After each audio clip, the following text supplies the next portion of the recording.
Hi guys, welcome back to Casting Commons, the show where we talk and discuss all things Pauper. I am your host Teasdale, and this is my co-host, the Smash to Smithereens himself. Hello. It seems You just missed my name off that time. Oh yeah, I did. Oh well, don't matter. Ah well, who needs a name? You can be the nameless inversion as well while we're at it.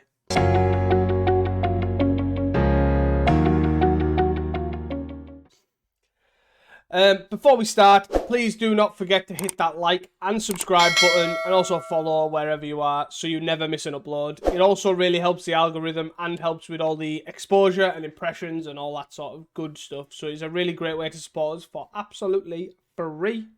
And that is pretty much it. What have you been up to this week, pal? This week I have not played much Magic at all. I've not been very well, so I ended up missing F&M and Sick note. just, I know, sat on the sofa and played Fable all week. But I just before we started recording, I jumped in a league, so I'm 2 games in with Kuldotha. Just may as well do some amount of testing before the Northern Pauper Open. And that went pretty well. I beat the Kirby's Boros deck that he placed with last week, the weird like Boros Rights pile thing, and Corgate. So not off to a bad start. So hopefully the rest of the league goes as well as that. But yeah, otherwise very light from me. So I'm hoping you can carry. I can sell myself. Does that count? Yeah, we'll take that. So yeah, I've done dead exciting stuff. I started a Patreon. Woo! I have 1 member. It's you. But yeah, it's gone well. Yeah, I thought it was a good way of sort of, I don't want to say exposing myself, but you know, giving some exposure. It lets me do the content how I want to do it as well, which I've thought was a good way of doing it. It also lets people like gel how they want. So like the idea is I've got the Discord set up, which is obviously for community that can help us like influence what they want to see. So obviously these people that are supporting me in the ideal world are the people that are watching the videos. So it's like you get to influence what I want by either polls or conversations in the Discord, things like that. And I was like, that's sort of a good way. And then also I get to post an article up there so they can kind of post a write up, I guess, in the Patreon thing, so they get to help decide what they would like to see as well. So yeah, that was kind of the idea. It's taken off like an absolute rocket. You know, it's flying, but it's all good. And yeah, that's pretty much it on the Patreon side. Other than that, I've obviously tested. I've changed my mind again, as you're well aware. I was kind of sold on Glitters, but then it kind of annoyed us that it wasn't really my deck. So I'm playing Mogwart at the minute, and it's good. I'm enjoying it. I love Mogwart. Mogwart is like my favourite combo deck in Pauper, which is great, but it really struggles with the aggro matchup. So it's really like I'm on the fence. I'm just like, do I really want to bring this and die to 2 mono red players? And it's like, okay. So it doesn't feel You must be more convinced than Glitters because I ended up pulling the cards out for Mogwarts. You haven't asked me to pull the cards out for Glitters yet. Yeah, but I don't know. I it's getting close. So like I was like, I got to have a deck with me. So yeah, so that's kind of it. I also have tested this deck that I discussed. I started testing it I think yesterday or today or whatever. The blue-black control deck, but with like Deduce and Deadly Dispute, which is fun. So I was like, I think I 3-2'd the first league I tried it with, which wasn't bad. And yeah, I do like it. I do think it's got some legs. I do think it needs some work, but so I don't know. That's also an option. I have literally no idea at this point. I think I'm just going to take Mogwarts and hope I avoid you playing mono red. At the end of the day, I've got mono red Tron built up as well, so you can always audible into that. Yeah, that's last minute on the way down. It sounds like something I would do though, to be fair. But yeah, all good fun. So if anyone has any suggestions, you know, respond to me on Twitter or whatever and send help, because I'm just lost at this point. So anything else before we move on to the exciting news? No, go ahead. So, moving on to news. Unfortunately, probably going to be a short episode unless I keep waffling on. So, Daybreak kind of added a second challenge, so we were thinking there was going to be 3 this week again, but it got to midway through the Pauper challenges. I think it was like 3 rounds in as well, so like a good stint of the way through, and yet again, Magic Online shit itself. Basically started giving people draws. And I think they did say, "Oh, look, and carry on playing," and it broke again or something, but it just didn't really work. So it's been down again, and they effectively tried. I think after that, they just eventually cancelled them and were like, "Right, they're not happening." And then they've give people reimbursement. They reimbursed the actual like however they paid, like 30 tickets or whatever. But then they've give them like 10 packs No, or it's something. not. It's not packs. They've give everyone a full set of MKM But they didn't mean per to do win. that. Per win, I know. So Yeah, the yeah, price of MKM's like yeah. tanked through the floor because everyone's got about 50 sets. So they originally meant it. They were supposed to give like packs, but it Yeah, wasn't yeah, yeah. every single person got an MKM. It was like random selection of these people that got reimbursed. Some of them got the MKM All sets. right. So like some people have got packs for it, which is basically nowhere close to like time Yeah. invest plus where EV plus all that sort of stuff. It's like nowhere close.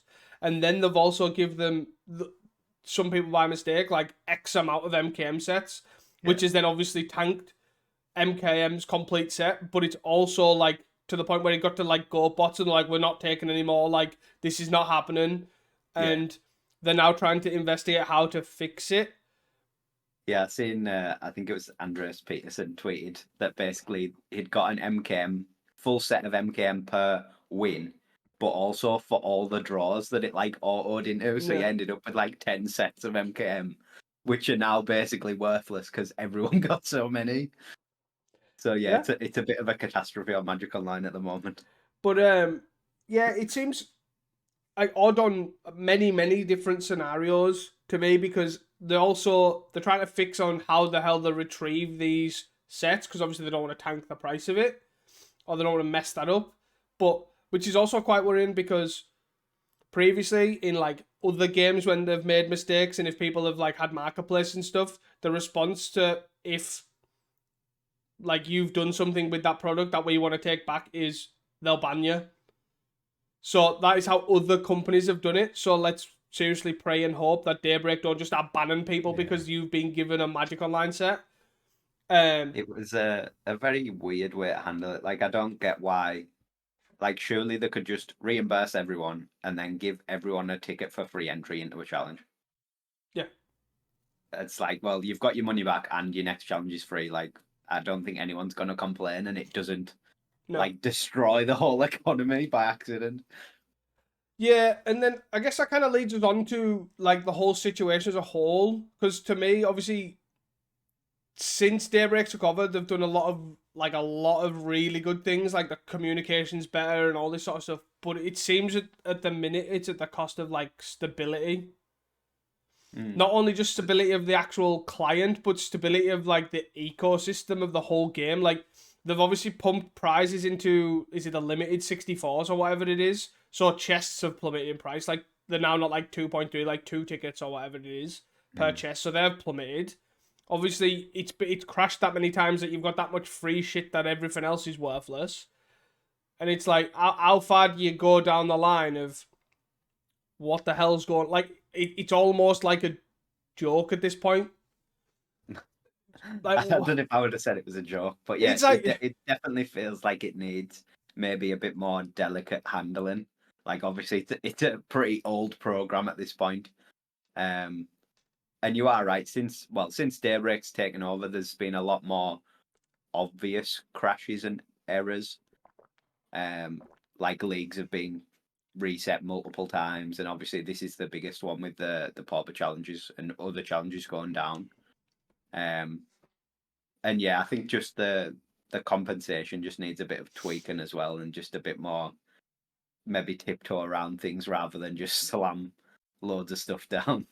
yeah, I think it's a strange one though, because obviously out of all of the other stuff, like the other crashes, I've noticed that the reimbursements like been pretty good. I was like, oh, this is good, this is good. You know what I mean? Like one of them, everyone, not even people affected, were just here's a free pass for stuff for like 3 days or whatever it was. But there's been a lot, but this time I was just like, this is your biggest fuck up of like completely going, and it's just you've literally give someone either 10 pence and then knackered the ecosystem at the same time. Yeah. It is a strange one. I don't know if it's like I don't know the size of Daybreak. Are Daybreak just like 3 people in an office? Like, is this the problem? Is it like a staffing thing, or I have no idea, because it is genuinely just it's odd. Like I know Wizards don't have a handle on the formats as such or whatever, but they definitely had a better handling on the actual client itself. Mm. So it's an odd one. Very odd. Hopefully, it doesn't happen next week. So all in all, we've effectively got one challenge to cover, and that is the Saturday the 10th. I think it is Saturday the 10th of Feb. Yeah. Hopefully it doesn't happen again, because I'm sick of crashing. I'm sick of it affecting A, me playing Magic Online, and B, me affected and obviously making content. So selfishly, please stop. But yeah. Other than that, tournament news, the Northern Pauper Open is this weekend. We are going, and it is a sellout. I didn't expect anything else. I think it's the fastest sold out as well. Sweet. Which is pretty good going. There's us two going. There's a guy from our local game store going. And Callie's going, obviously, as we previously mentioned. And the usual regalia of, obviously, all the Pauper grinders in the UK. It's going to be good. Exciting times. Moving on to the Pauper 2Ks. There is also one in Binghamton, New York, held on the 24th of February. Guaranteed 2K prize pool to the top 8. Goes to top 16 if they get 50 or more players. And there's a 100 player cap, as that is the amount the venue will hold. I will put the link in the description below to see all the event information to get your tickets. So yeah, if there's any other UK events that are interested and dotted around, check Pauper Dan out, because he'll be retweeting them all on Twitter. And if you obviously want us to cover events within reason, because it's not going to take up the whole podcast, let us know, get in touch, and we will look at obviously covering those. Anything else? Do you want to go on to the one challenge we have for this week? Yeah, let's make a start. Why not? So it was Saturday the 10th with 54 players. So probably more about average for a Saturday challenge. Slightly lower than last week. Obviously, we had a really good turnout last week. First place was Mugwort. Second place was Boros Wrights, which was the Kirby deck. Third place was Farms. Fourth place was Gardens. Fifth was Blue Black Control. Sixth was Flickertron. Seventh and eighth were two Jeskai Wildfires. Ninth was Gardens, and 10th was Kuldotha. So a pretty interesting top 10, to be honest. Mm. It's shifted very controlly from last week. With obviously the Farms, Gardens, Blue Black Control, Flickertron, and then two Jeskai Wildfires. Basically everything 3rd to 8th is control. And then there's another Gardens in 9th. With just, Mogwarts being the sole combo deck taking it down, and then Boros Wrights being sort of a mid-rangey aggro deck coming second. Yeah, I've got Farms, which is like a mid-ish control deck. Well, it's like combo, isn't it? But yeah, I would have said it was control still. It definitely is a control deck at heart, for sure. But yeah, compared to last week, very different from what we were seeing. Still bags and bags of variety, loads of different decks. The only duplicate being the two Wildfires in the top 8, and then there's extra Gardens in 9th. But with new stuff as well, obviously the Kirby deck with the MKM cards being the 4 new Thraben Inspector. So he's playing total 8 Inspectors, and Demander Answers making appearances as well, which is sweet to see. Especially as this is the first week it's playable. Yeah. But it does make me think, what have we missed from the other 2 challenges of MKM that we could have seen? Yeah. I guess first thing I want to obviously shout out Hamuda for the win. But they did split, I believe. I'm not 100% Okay. certain. But he did split. And congrats. Obviously, I did question there's no demand answers in his list. He's basically playing the exact same list he 5-0'd with, which is like Mesmeric Fiend, Crackland Shaman as a one of. Like the one of Faithless Luton. The only change is I believe they went from 2 Mesmeric Fiends instead of 2 Duress. But they're still running Deadly Dispute. The 4 Deadly Dispute, 3 Fanatical Offerings. The list's pretty sweet. The sideboard's changed a bit, which was interesting to me because a lot of people have been running like Drowning Sorrow and like another End the Festivities, but he's went with Breath Weapon as a way to kind of clean up Cold Authory stuff. So yeah, it's pretty good going. I did ask him why no demand answers, because I do think demand answers fits the deck pretty well. I obviously posted a video with 4 in the main to try to experiment with it, obviously on full tilt, and it was solid. I can see it at least being in some consideration, but ultimately he decided it is not replacing Fanatical Offering because it makes its own, obviously makes an artifact to sacrifice for the next ones for digging purposes. And he says basically the only thing he thinks it's better at is obviously in your combo and off scenario. Like if you're comboing off for red, obviously that scenario is the only time it's better. But ultimately he finds it's not needed, which I was like, fair enough. I do think it probably takes some sort of more consideration. I do think it's probably better than like some Faithless Luton, for example. You can like end of turn discard a Putrid Goblin or a Goblin Matron to kind of get your opponent on the surprise almost. But yeah, the deck's been good, and I'm really impressed with his Mesmeric Fiend edition. It's not like mainstay, but it's definitely Hamuda's kind of signature card almost in Mogwarts. And after playing this card extensively, this card is fucking house. It just tears everybody's hands apart. It just gives you unearths, your munitions, all that sack fodder stuff. I just love it. That card is great. Yeah, it was one of the main things I wanted to touch on from this Mogwarts list, to be honest, because it's surprising how much utility it has. For anyone who's a bit maybe newer to the format, because it's an older card, the way it's worded is if it dies with its own trigger on the stack, they will never get the card back. So you can play it before you look at the hand, you can Deadly Dispute it, and then you just exile the card forever from the hand. You can also obviously sack it to Dark Dweller and Makeshift Munitions to the same effect. But having Unearth as well, just being able to unearth your Duresses, especially if you're planning on going off that turn, is pretty great.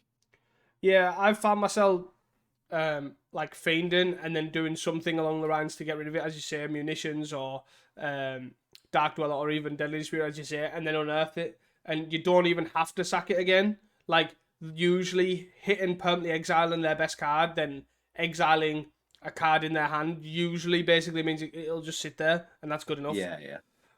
Double thoughts is very powerful. And to be fair, it's probably with the addition of Fiend, it's probably the only thing that's leaning me towards why the black like plunder effects are really good, because obviously demand answers can't sacrifice Mesmeric Fiend. But yeah, definitely an interesting deck, and sweet for Hamuda, obviously doing really well with it. The deck's really solid and hopefully he gets some more love. My next point is, I don't know if anyone's seen Kirby's comments on this deck. So he was playing something else, and then he decided he wanted to play new cards for the hell of it. So he built this deck 3 minutes before the challenge fired, based on an old list, and just jammed 4 novice inspectors in and jammed 2 demand answers in. And yeah, came second. Well, split. So, sweet is all I've got to say. Check out his YouTube video on it. It is a wild one, and it obviously goes through how in building that deck and all that sort of stuff. But yeah, congrats on that. Like, literally, this guy needs to chill out. Yeah, it is a very strong looking deck.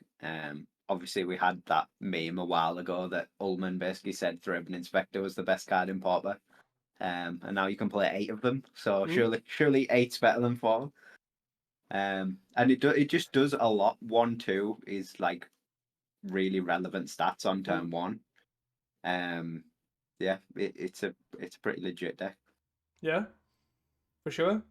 And obviously just more card advantage with you've already got the whole synth Glinthawk Skyfisher plus now 8 Thraben Inspectors. It's got to mean something. Like it'll genuinely just keep adding up. But the addition of Rites of Initiation, obviously the all out kind of Goblin Bushwhacker almost with the combined with Cold Oath is pretty good. I think he said it didn't come up.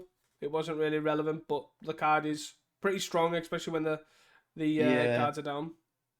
I think that's from just playing it before and looking at this. It's sort of strikes me as the most situational card. Obviously, it's a very strong card, but only in the like if it's timed well. A lot of the time, it can just either be dead in your hand or you just don't want to draw it type thing. Yeah. Especially as it doesn't give haste either. So you can't like do the whole Cold Author Bushwhacker. You have to Cold Author the turn before. Yeah, it's one I could probably see it being taken or left and just adding either more demand answers or other creatures or something in instead and just going a more mid-rangey sort of Boros synth game plan. I think to be fair, I could see a lot of cards in this slot that does a similar thing, and it's fair enough. It's not all in as big anthem effect, but it gives a lot more utility in my eyes. Something like Rally the Peasants or Goblin Bushwhacker or even Bitter Reunion, to be honest, may even slide in there a bit better. Gives you card advantage, obviously.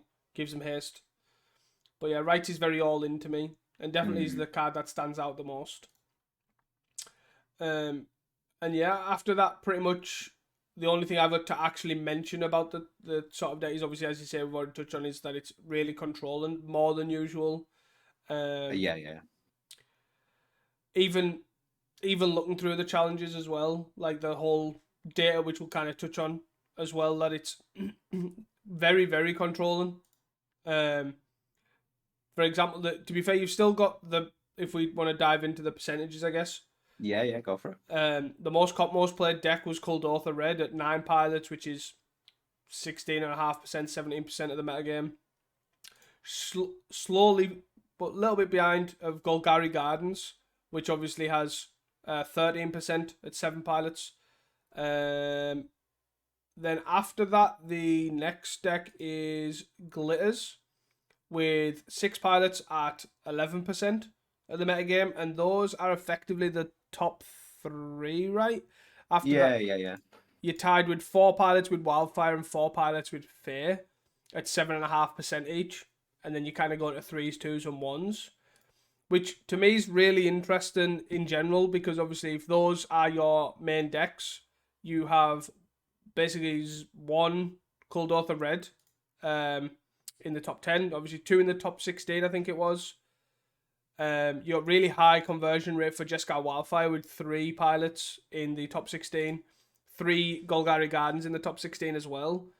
So yeah, I think that those are the biggest tells, really, when the Wildfire and the Gardens are getting such big conversions from such low numbers low for Wildfire and sort of a middle-ish number for Gardens. They're obviously very well positioned at the moment. Yeah, and definitely. The opposite sort of for Cold Author. It's not the most played deck, but only 2 copies in the top 16. Is very low, and Glitters as well. Not as high played as I would have expected. But yeah, just not convert, and obviously none in the top 10. I think there was a couple slightly further down in the top 16. Yeah, we had 9 Glitters pilots in total, 6 blue, white, 3 Jeskai, which I would have thought if you totaled them up, it would have been a lot higher.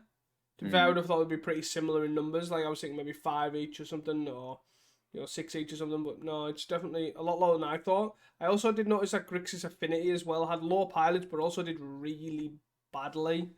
I can't remember the exact number, but I do remember it was pretty low. Like the first copy of it was pretty low down. Yeah, Um, it's hard to take too much from it because obviously it's just one challenge. It's one of the yeah, for smaller sure. challenges. But it definitely looks like it's a good time to be on a control deck. Yeah, And probably less of a good time to be on something like Glitters or Kuldotha. As basically all those control decks are gunning for those two decks. yeah, yeah. But I think looking at this, the first Grixis Affinity was 40th, and then Luffy 42nd. Obviously, I know it's not. It's just the one challenge. Obviously, Blue Black Fate scrubbed hard, pretty hard as well. It seemed, Mm. but overall, yeah, it was pretty interesting. And but it does show how controlling it is, as you say, with the high conversion rate of Gardens. Almost 50% of the pilots went into the top 16, and obviously 3 of the 4 wildfire decks came in the top 16, which is pretty Yeah, good yeah. going. I think the biggest difference and like the biggest add to these decks, other than Gardens, really, is just Murmur Mystic. Like Hmm. Murmur Mystic has made all these blue control decks so much better, and they don't even need to play 4 copies. They're just playing like 1 to 3 copies in Hmm. most decks. Hmm. Um, but it just carries so hard in the matchups where you would struggle. You would just sit in like control mirrors. If you can just land and resolve a Mystic, you're just gonna win that game. Oh, 100%. Whereas before, it was just dragging out till ties or whatever. Yeah, Um, it's just such a unique effect for Pauper. To be fair, we've never had a young Pyromancer effect, so it's like really doesn't really matter its cost. Like I actually think Murmur Mystic could probably cost 6 and it'd still be just equally as impactful. mm, Just the effect super strong. Like obviously Golgari Gardens as a deck generally like struggles with it. Obviously most control decks struggle with it. And it's just a way to just get over and above anything that you're doing. But yeah, it's pretty cool. Um, but yeah, that's kind of it about the meta percentage. I can.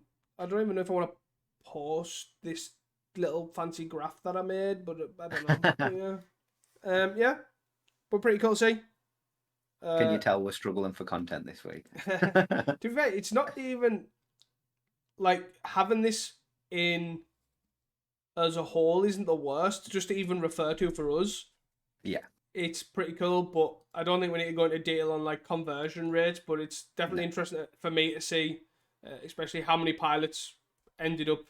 You know, like as you say, I haven't watched looking Cold Oath. I had nine pilots, and basically one of them got into the top 10, two in the Mm. top 16. Like knowing that sort of thing just to talk about is pretty nice to have.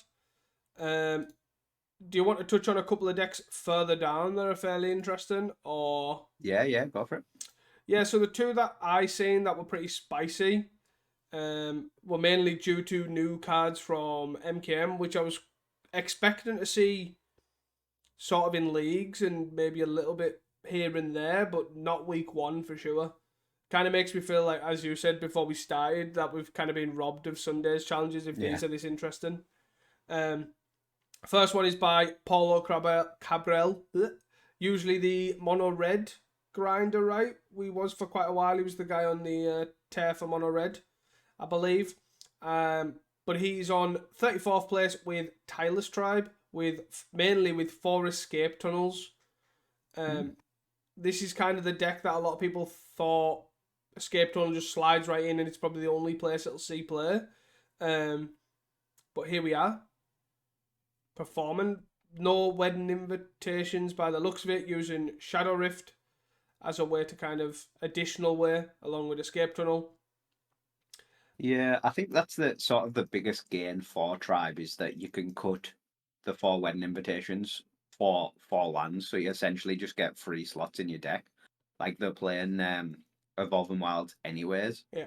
So just upgrading your 4 Evolving Wilds into your wedding invitations and then getting the 4 slots free for the wedding invitations Mm. to add more like tech cards or go up on other cards is really good.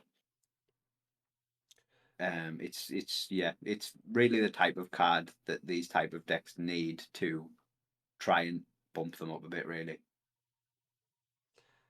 One thing that does stand out to me, apart from the 61 cards main deck, That's just Tribe. You have to play 61. the no Lorien revealed, Yeah. which is surprising to me for a blue deck. pretty interesting. Suppose you just never really get into that level of mana with this deck, though. So it's just not as impactful. I guess it just seems pretty interesting. Obviously, just to fix your mana. Your mana's always been terrible, but interesting for sure. The other thing, obviously, they've got 4 brainstorms, 3 ponders, 2 preordains. Pretty interesting overall split, and then 2 one-ofs to transmute. You've got the 1 muddle the mixture, and 1 dizzy spell. So that is the 1 mana transmute, where you can transmute for a 1-drop, and a 2 mana transmute, where you can obviously transmute for a 2-drop. Sort of relevant-ish, like the muddle's sort of relevant as a spell. Like Counter Instant Sorcerer's not the worst. Dizzy spell, I guess, gives something -3, -0. It's not completely irrelevant. Yeah, it's more just a 5th tribe, isn't it? Really. Yeah. And where the muddle's sort of a situational counter, but also an inside out. Yeah, it's a cool deck. I do like tribe. It's nice to see it getting a tool. I probably wouldn't say that's enough to make it relevant again. But it's better than nothing. No. To be fair, I do think it's in the similar vein as I always say with Slivers. Its biggest downside is its mana base. It always wants to have planes on 1 and then double blue on 2. So until they make untapped jewels, I don't Tundra. think need Tundra. Snow Tundra, to be fair, for whiteout. Yeah, it just needs something. But definitely a sweet one, for sure. Nothing too exciting in the sideboard, right? Not that I would have said, no. There is a Shimmering Wings. I guess there's a couple of spell stutters, which is an interesting sort of addition. Oh yeah, very interesting. As the only fairy, but yeah, fair enough. Nothing huge. My next one is 35th place with Alvatar, who's usually the 4-color gates master. Is playing I want to say Jund Wildfire, but it's more like black-red Metalcraft, sort of. Splash green. Like the almost Rakdos deck that Snapball played, sort of thing, where you're using Cleanse and Wildfire and a bunch of removal spells and Deadly Dispute and all that sort of stuff to kind of control the game. But the main thing that's different about this is they are utilizing Toxin Analysis. Which, for those that don't know what that is from the new set, and it's target creature gains Death Touch and Lifelink until end of turn, and then investigate.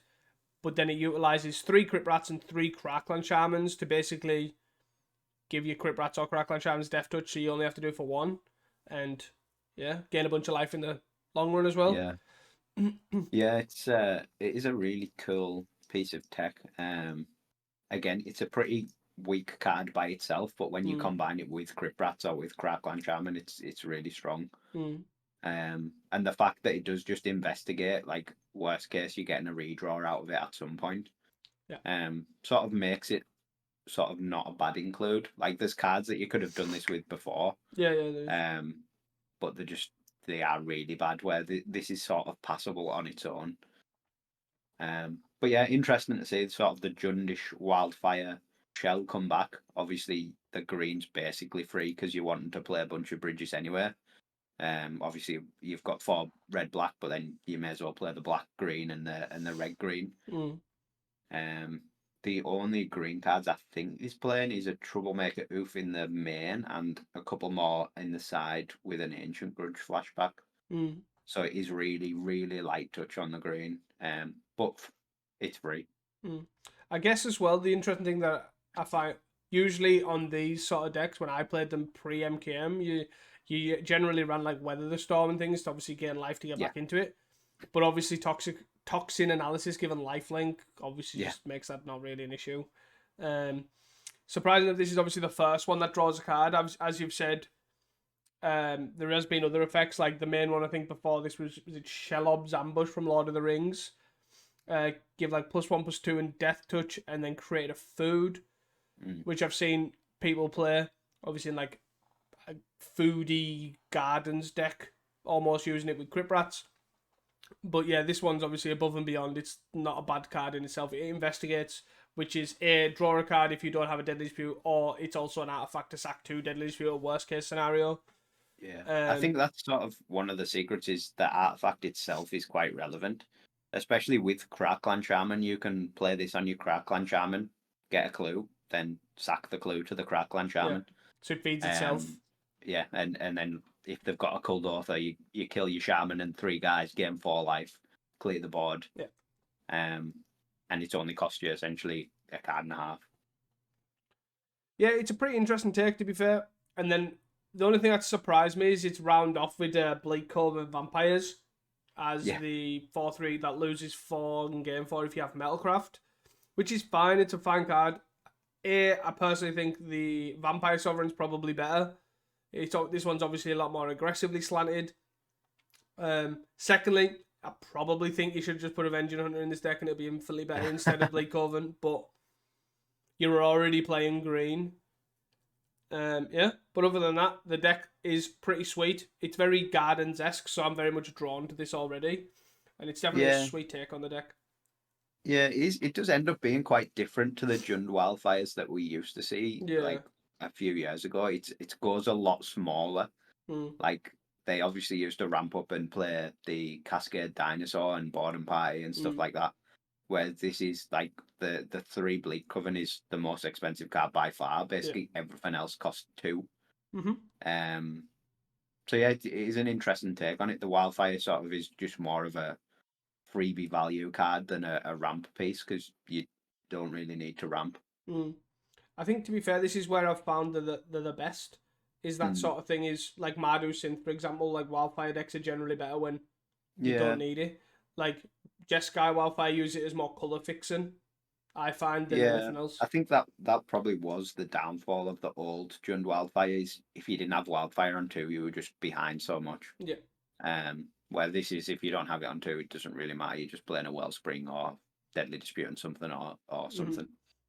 Definitely. Definitely a sweet one.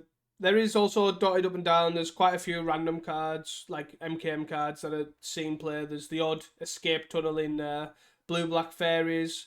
There's the odd Demand Dancers, I think, here and there. There's quite a few random MKM cards in there. Obviously, Novice Inspector being the big one too. But ultimately, that is pretty much it. Yeah, it is a real shame that it was the week where we got a bunch of new cards that had potential to see play. We sort of got teased with them in this Saturday challenge and then don't have any results for the Sunday, so we don't know what could have been. Yep. But going off this, I would like to say that there is probably quite a few MKM cards played on Sunday as well. For sure. Assuming that they're all not playing mono red to double Q.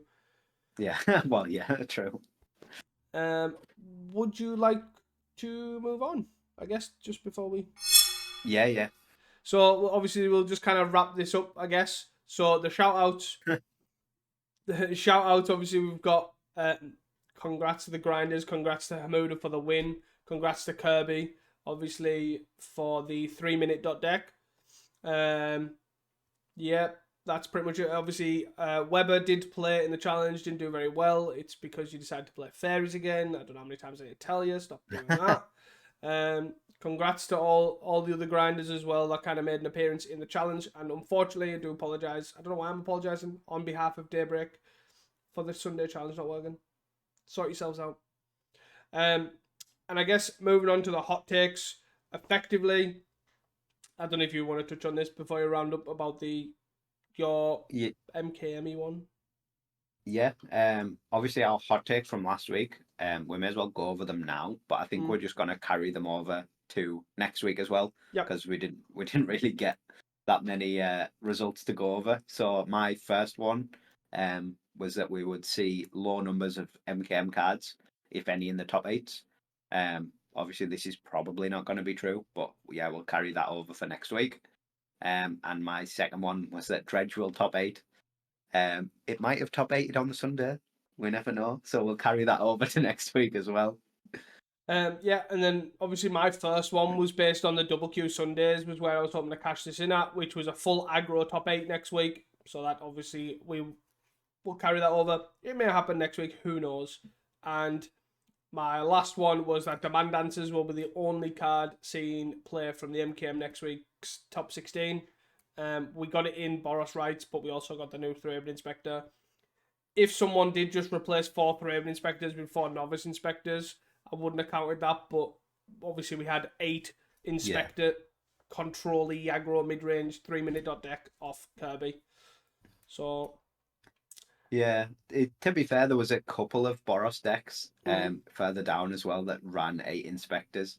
So I can imagine it is just sort of something that's come to stay now. Yeah, I imagine that is probably the case. Anything else you would like to add? No. Yeah, hopefully we'll have more to talk about next week. Hopefully so. We still managed to squeeze this out to a lovely sized episode. Look at us. We can, I don't know, waffle, I guess. Yeah, pretty much. So, guys, thank you all for listening. Apologies for the, I don't want to say short episode, but less content in said episode. If you have enjoyed this podcast, please do not forget to like and subscribe and hit that follow button so you do not miss an upload. And do not forget to share it with your friends, your family, and your local Pauper community. Also, send it a Daybreak just so they know how much it's affecting us. That is all from us at Cast and Commons. Until next time, and do not forget to stay hydrated. Peace! Bye.